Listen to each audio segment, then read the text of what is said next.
Mark Bittman. I'm here at the University of California for Edible Education, and with me is Bob Cannard, one of the real heroes of California farming. Bob, I was hoping you'd tell me a little history of how things progressed for you over the last 30, 40 years, whatever it is, and what's different between your first farm and where you're at now. Well, I'm still at my first farm. Well, there you go. I grew up in the powerful chemical nursery industry in the late 50s and through the 60s and into the 70s. And by 76, I quit that business with determination to understand the foundations of why plants grew so beautifully in the wild, in the mountains and whatnot, with no inputs. And so I dedicated 5 years of study to cleaning up this farm, where one of them I'm still at, and studying nature. And thought I was kind of a genius. I'd find rocks, and so I'd take a regular igneous rock, and by scraping it I could see that the outside of it was deteriorating and the inside of it was hard, and that's where the minerals come from being digested by the organic acids. And we still grow in the same way. Very, very low inputs. If you grow lots of carbon in the soil by growing cover crops to full maturity, and you supply this fine powdered crushed rock to supply the full spectrum of mineral nutrients, you'll stimulate a big soil biology that digests the minerals and allows it to come into the cropping cycle. Well, so is that transition over 5 years, or did you? Yeah, it took me about 5 years to do that, Mark, and to get that, and the property I'm on was a pedigree turkey farm, and nothing would grow there. I mean, it had 40,000 birds for 40 years, and the soil was scraped off and poisoned to boot, quaternary ammonia, formaldehyde, and weed killers, and it took me a few years to overcome those disorders. But being a student of nature, I thought this property was perfect for me in many ways, but especially it was heavily damaged feedlot soil, and I knew that if I did something correctly with it, I would be successful, and if I did something incorrectly with it, then I would fail. And you built it back up how?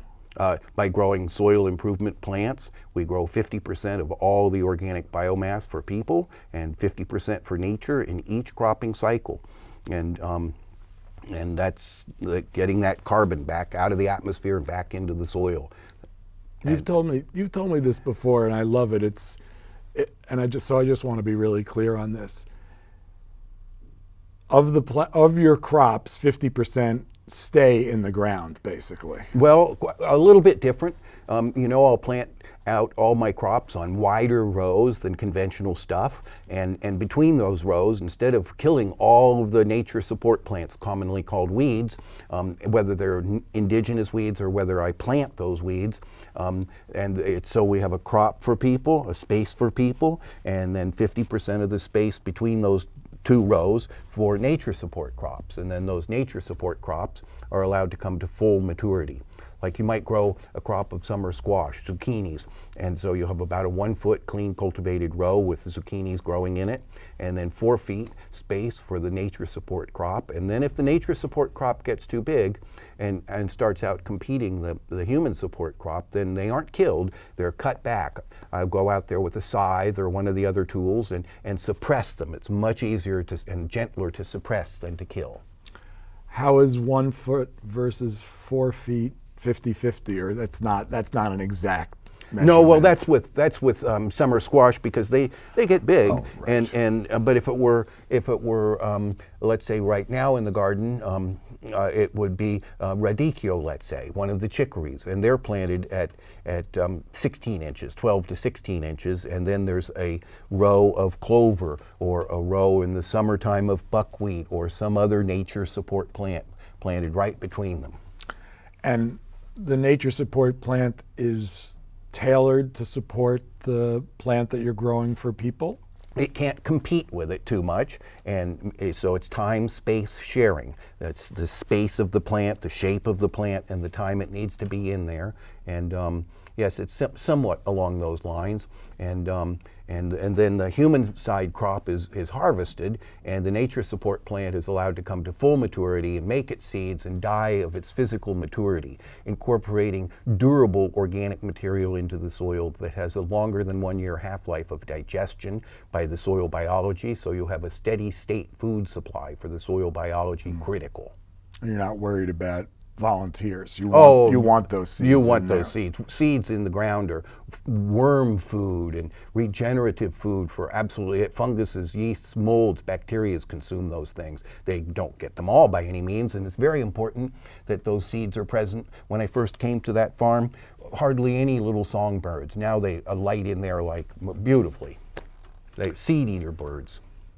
I could be wrong about this, but it seems the more I read about organic, or let's say sustainable versus conventional, for want of a better term, farming, the more I see the same two questions. And one is it as productive? Is the yield as good? But then the other one, which is, I think, in a way more interesting, is the long-term prognosis as good, and is the profit as good? So, you know what I'm saying? I understand perfectly well. Okay.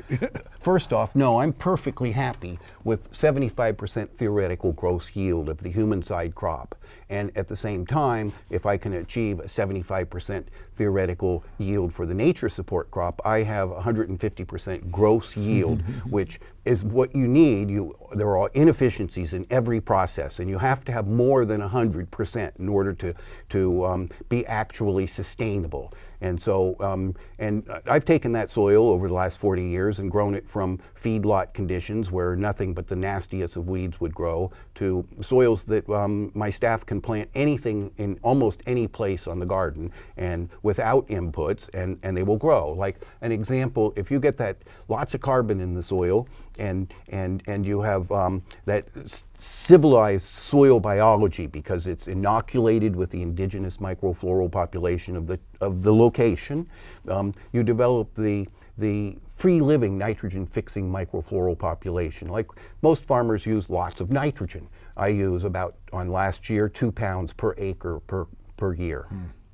You get the free livers, and they bring the appropriate amount of nitrogen into the soil to break down that carbon supply.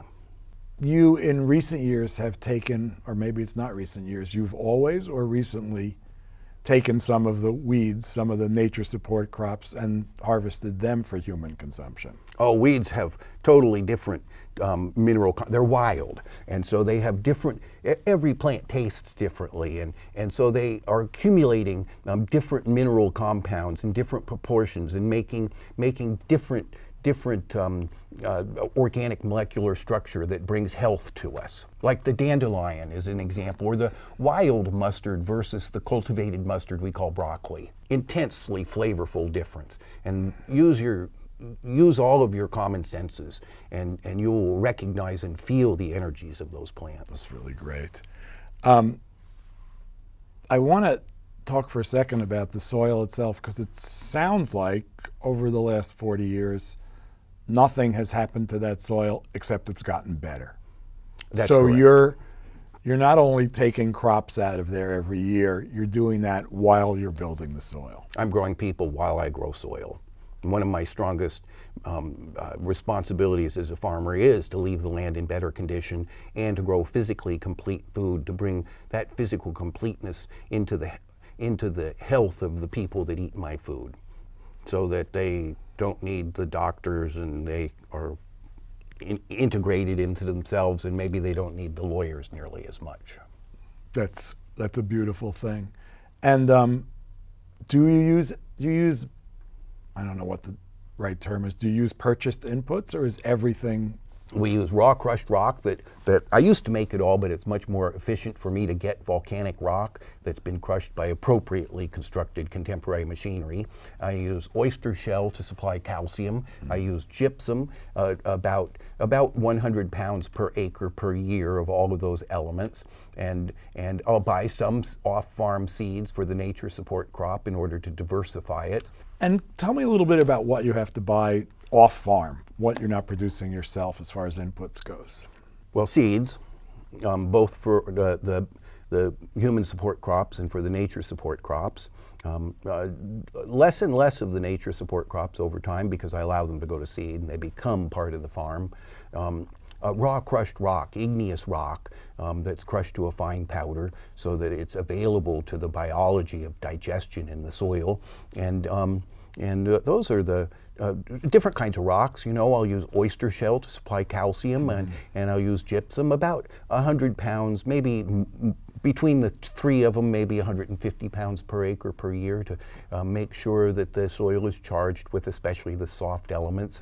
And it's on farm, but it's off farm too. I'll go to the surrounding lands, the mountain lands, the wild lands, and harvest and make composts. Harvest just a little bit, but inoculate my starter compost with that goes through the compost tea brewers and out into the garden to stimulate the soil biology. And if you have plenty of carbon in the soil and you have plenty of good balanced biology in the soil, a steady state food supply for that soil biology, then you develop the free living nitrogen fixing microfloral population, and it brings almost all the nitrogen out of the atmosphere in appropriate balance for the amount of carbon that's present.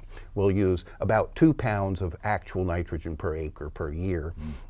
Very important. And if that works, nitrogen is a plant drug, and if you have too much, then you'll get fat, weak, sick plants. But if you have just appropriate balance, all plants have complete immunological systems. And if you have that physical completeness that can be generated through good digestion and good mineral availability to form and function all of the enzymatic systems, then bugs aren't a problem. I don't call them pests. I call them indicators of plant health. Perfect. Okay. Thanks so much, Bob. My pleasure. I was talking with Bob Cannard from Green String Farm.